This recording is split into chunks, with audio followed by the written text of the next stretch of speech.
Assalamualaikum, halo semuanya. Video kali ini saya dan teman-teman saya dari kelompok 1 ingin menjelaskan tentang siklus penggajian.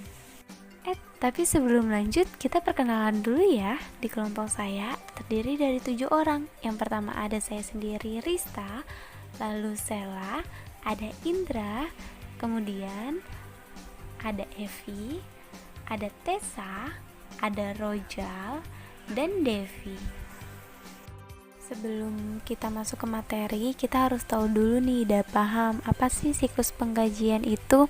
Kalian bisa lihat, siklus penggajian merupakan suatu rangkaian aktivitas bisnis berulang dan pemrosesan data terkait yang berhubungan dengan pengelolaan pegawai di tempat kerja secara efektif.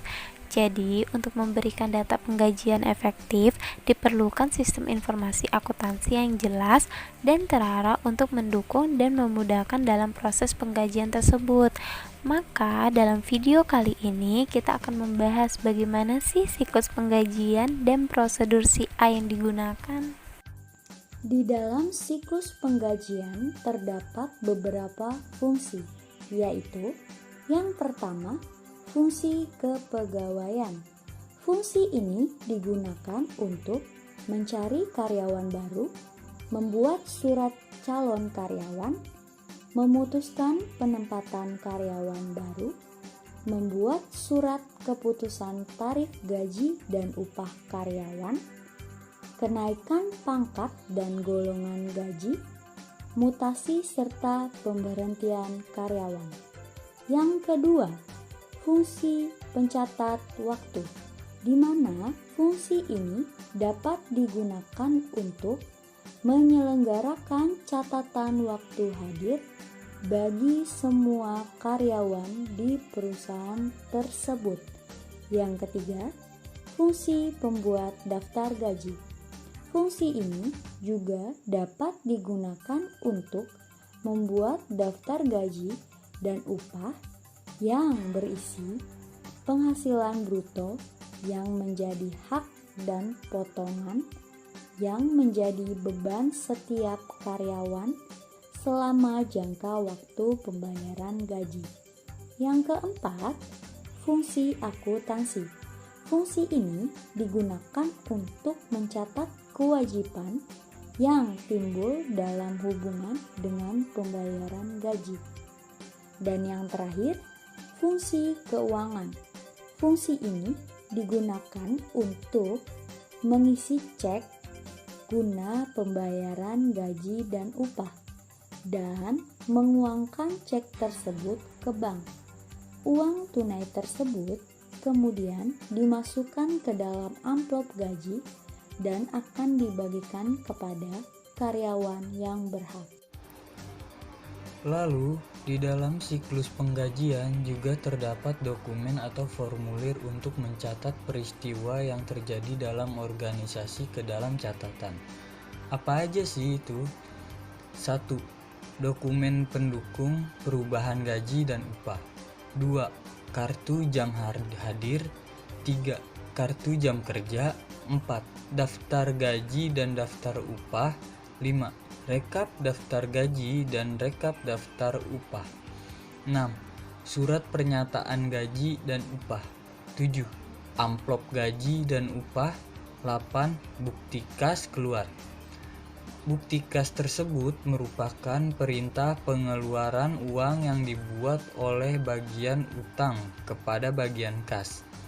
Hal tersebut berdasarkan informasi dalam daftar gaji dan upah yang diterima dari bagian gaji dan upah.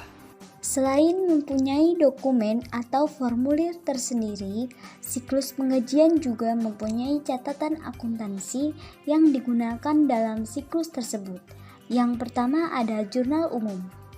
Jurnal ini digunakan untuk mencatat distribusi biaya tenaga kerja ke dalam setiap departemen dalam perusahaan.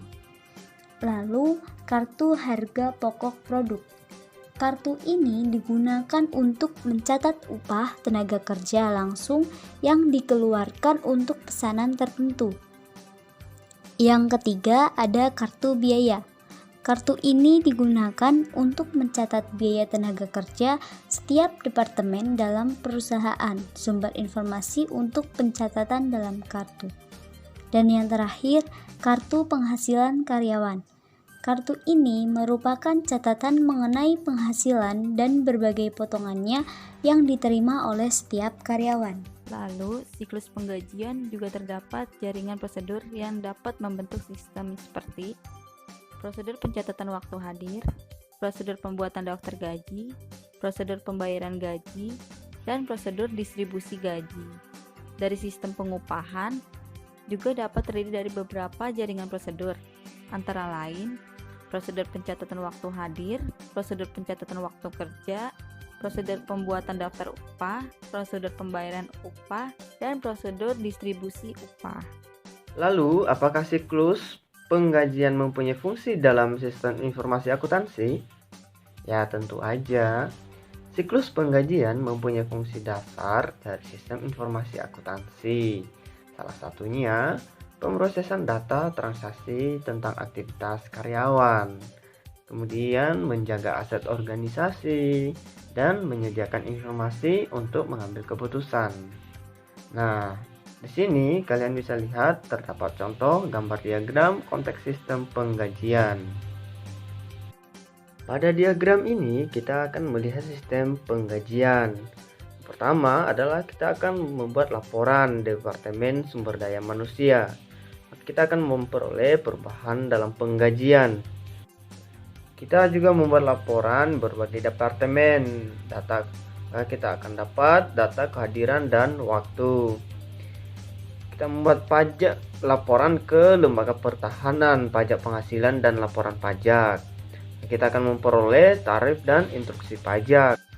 Dari pegawai kita memperoleh pengambilan dan potong pajak. Pada asuransi dan perusahaan lainnya kita akan cek dan laporan. Kemudian kita akan memperoleh perubahan tarif dan instruksi. Baru kita melakukan cek penggajian di bank. Pada siklus konteks sistem penggajian ini semuanya saling berkaitan, saling ada hubungan ya. Saat kita melaporkan, maka kita akan juga memperoleh data dari sistemnya tersebut. Berikutnya yaitu perhatikan gambar pada diagram arus data siklus penggajian. Pada siklus penggajian, yang pertama kita akan menghitung rincian gaji pegawai. Nah, kita akan melaporkan ke Departemen Sumber Daya Manusia. Maka di sana akan diproses update file induk gaji. Akhirnya dapatlah file induk gaji sebagai outputnya. Kemudian masuk ke pembayaran pajak, asuransi, dan potongan lainnya. Maka ke asuransi dan perusahaan lainnya, tarif instruksi dan instruksi, begitu ke asuransi yayasan maupun ke pemerintah. Maka kita akan memproses update tarif pajak dan potongan. Kemudian dari menghitung rincian gaji itu, kita akan membuat laporan ke berbagai departemen untuk mendapatkan data jam kerja dan data jam hadir. Kemudian divalidasi data tersebut. Bila data tervalidasi, maka pembuatan daftar gaji. Dari situ kita akan membuat buku besar. Nah, kemudian data gaji tersebut akan diproses menuju ke pembayaran gaji. Informasi tersebut disampaikan ke pegawai, kemudian dicek gaji ke bank. Dari pegawai tersebut akan diadakan pemotongan gaji jika dalamnya ada perubahan gajinya. Maksudnya dalam mungkin dari jam kerjanya, dari jam hadirnya, maka akan dipotong menuju ke update file induk gaji nantinya. Kemudian masuk ke file induk gaji. Nah, yang terakhir prosesnya adalah cek gaji ke bank. Siklus penggajian juga mempunyai aktivitas loh, salah satunya. Yang pertama yaitu perbarui file induk penggajian. Hal ini dapat mencerminkan berbagai jenis perubahan penggajian seperti mempekerjakan orang baru, pemberhentian, perubahan tingkat gaji, atau perubahan dalam pengurangan diskresi. Hal ini sangat penting ya untuk diperhatikan bahwa Semua perubahan penggajian dimaksudkan tepat pada waktunya dan secara tepat ditampilkan dalam periode pembayaran berikutnya. Yang selanjutnya adalah perbarui tarif dan pemotongan pajak. Perubahan tersebut terjadi ketika bagian penggajian menerima pembaruan mengenai perubahan dalam tarif pajak dan pemotongan gaji lainnya dari berbagai unit pemerintah dan perusahaan asuransi.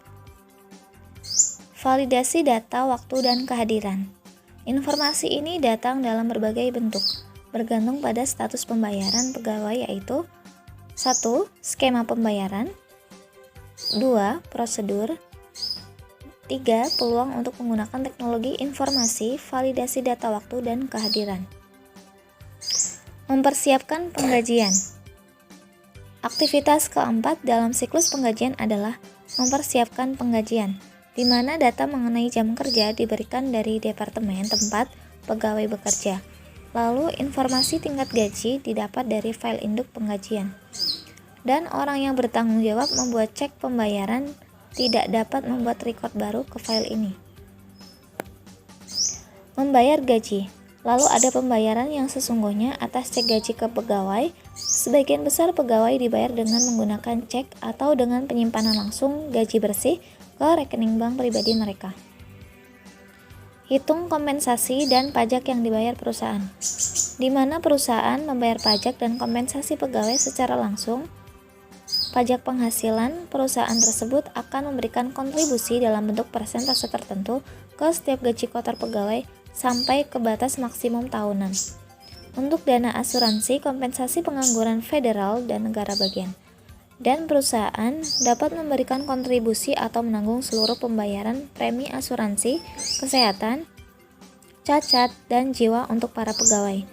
Dan yang terakhir, mengeluarkan pajak penghasilan dan potongan lain-lain. Organisasi ini harus secara periodik membuat cek atau menggunakan transfer dana secara elektronis untuk membayar berbagai kewajiban pajak yang terjadi. Lalu bagaimana sih penggunaan sistem payroll untuk kelancaran siklus penggajian? Jadi, sebagian perusahaan mungkin masih menjalankan beberapa aktivitas siklus secara manual, seperti pengubahan data pegawai pada data induk, penghitungan gaji pegawai, penghitungan pajak penghasilan, dan komponen pengurangan gaji lainnya, bahkan sampai pencetakan slip gaji sekalipun. Jadi, pengerjaan secara manual dapat menghabiskan waktu dan tenaga lebih banyak, serta banyak sekali risiko kesalahan sumber daya manusia, baik dalam penghitungan ataupun penginputan data. Jadi ketika terjadi kesalahan atau keterlambatan dalam proses, ini akan menjadi dampak pada proses penggajian pegawai dan menjadi beban perusahaan. Tapi dengan adanya teknologi sistem payroll dapat membantu dalam menjalankan siklus gaji dengan lebih mudah dan lebih cepat. Jadi layanan payroll dari aplikasi online pajak dapat mengubah siklus penggajian jadi lebih efisien dan lebih efektif. Lalu apa aja sih keuntungan penggunaan sistem payroll? Keuntungannya yang pertama, keuntungan dari penggunaan sistem payroll sendiri ada dapat menghitung gaji dan BPJS secara otomatis menggunakan metode penghitungan gross, net, dan gross up. Yang kedua, dapat memudahkan menginput atau mengubah data karyawan. Perubahan data tersebut akan mempengaruhi penghitungan gaji dan pajak secara otomatis. Yang ketiga, bisa mengimpor file Excel data karyawan dengan mudah, jadi memudahkan menghitung pajak secara otomatis. Yang keempat, setor dan lapor PPh 21 dengan sekali klik aja tanpa perlu berganti sistem, dan dapat membuat serta mengirim slip gaji ke pegawai secara otomatis. Dan yang terakhir, API terbuka untuk integrasi dan dengan sistem HR yang digunakan. Distribusi biaya gaji dan upah pada umumnya dilakukan dengan seperti metode berikut. Yang pertama, metode rekening berkolom. Laporan ini dapat dihasilkan dengan menyediakan rekening biaya berkolom untuk setiap departemen dalam buku pembantu biaya. Di akhir bulan, setiap kolom rupiah dalam rekening berkolom dijumlah dan hasilnya disajikan dalam laporan biaya tenaga kerja per departemen. 2. Metode summary strip, tiket tunggal. Distribusi biaya upah dilakukan dengan membuat kartu jam kerja untuk setiap order produksi. Kartu jam ini kemudian diisi dengan tarif upah karyawan yang bekerja untuk order produksi dan dikalikan dalam jumlah jam kerja, serta disimpan dalam arsip sementara menurut order produksi. Yang ketiga, metode distribusi dengan komputer. Metode ini dilakukan dengan memberi kode transaksi yang terjadi sesuai dengan klasifikasi yang diinginkan. Jika transaksi sudah diberi kode dengan benar, proses sortasi akan dilakukan oleh komputer melalui program. Oleh karena itu, titik berat kegiatan distribusi biaya gaji dan upah terletak pada kerangka pemberian kode terhadap transaksi gaji dan upah. Di dalam manajemen SDM atau penggajian terdapat beberapa tujuan pengandalian ancaman dan prosedur, yaitu semua transaksi penggajian diotorisasi dengan benar, lalu semua transaksi penggajian yang dicatat valid, semua transaksi penggajian yang valid dan diotorisasi dicatat, semua transaksi penggajian dicatat secara akurat, peraturan pemerintahan terkait yang berhubungan dengan pengiriman pajak dan pengisian laporan penggajian serta MSDM telah dipenuhi. Yang keenam, aset atau baik kas dan data dijaga dari kehilangan atau pencurian. Yang ketujuh, aktivitas siklus manajemen SDM atau penggajian dilakukan secara efisien dan efektif. Lalu apa aja sih ancaman tersebut? Yang pertama, mempekerjakan pegawai yang tidak qualified atau bad attitude. Yang kedua, pelanggaran hukum dan ketenagakerjaan. Yang ketiga, merubah file induk penggajian tanpa otorisasi. Jadi, dalam sistem penggajian tersebut, semuanya sudah didesain untuk mengumpulkan dan mengintegrasikan data biaya yang memungkinkan pihak manajemen untuk membuat keputusan kebutuhan pegawai di masa depannya, seperti dapat mengontrol kinerja pegawai, membentuk moral pegawai, serta dapat pemrosesan penggajian dapat efisien dan efektivitas. Jadi, kesimpulan dari video ini adalah aktivitas bisnis yang berulang, serta operasi pemrosesan data yang terkait dengan manajemen yang efektif atas tenaga kerja. Dokumen atau formulir merupakan media untuk mencatat peristiwa yang terjadi dalam organisasi ke dalam catatan dokumen pendukung, perubahan gaji dan upah, kartu jam hadir, kartu jam kerja, daftar gaji dan daftar upah, rekap daftar gaji dan rekap daftar upah, surat pernyataan gaji dan upah, amplop gaji dan upah, serta bukti kas keluar. Sekian pembahasan video dari kami. Semoga video ini dapat menambah wawasan dan pengetahuan kita mengenai siklus penggajian dalam sistem informasi akuntansi. Kami dari kelompok 1 pamit undur diri. Terima kasih telah menonton video kami. Wassalamualaikum warahmatullahi wabarakatuh.